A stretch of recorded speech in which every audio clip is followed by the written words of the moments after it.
44 000 tonnes de déchets ultimes qui reposent toujours à 500 mètres sous le sol à Wittelsheim, 10 ans après l'incendie du centre d'enfouissement Stocamine. Pas encore de solution. Du coup, le collectif Destocamine a décidé d'interpeller le Parlement européen à travers une pétition. La France a-t-elle tout fait pour protéger l'environnement? L'Europe devra mener l'enquête. Bilan d'étape. Aujourd'hui, les membres du collectif ont rencontré la députée d'Europe Écologie Les Verts, Sandrine Bélier. Les explications de Bernard Weil. C'est au Parlement européen qu'ils espèrent enfin régler le dossier. Ils sont 5, syndicalistes et membres du collectif Destocamine. Leur relais, Sandrine Bélier, eurodéputée du Grand Est. Leur arme, une pétition jugée recevable par le Parlement.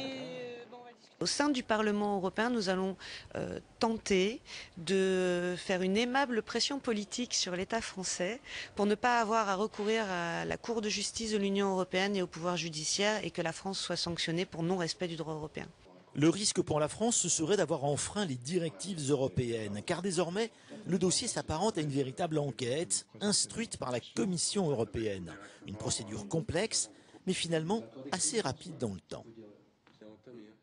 Nous avons eu une réponse en juillet dernier qui disait que cette pétition était recevable, donc elle était bien argumentée, que la demande était passée maintenant aux mains des experts de la Commission européenne qui l'étudient en ce moment et qui ensuite reviendront avec leurs arguments vers la Commission des pétitions. Et nous avons appris qu'on pense que d'ici février prochain, nous serons invités à Bruxelles pour défendre notre dossier face à la commission des pétitions, justement.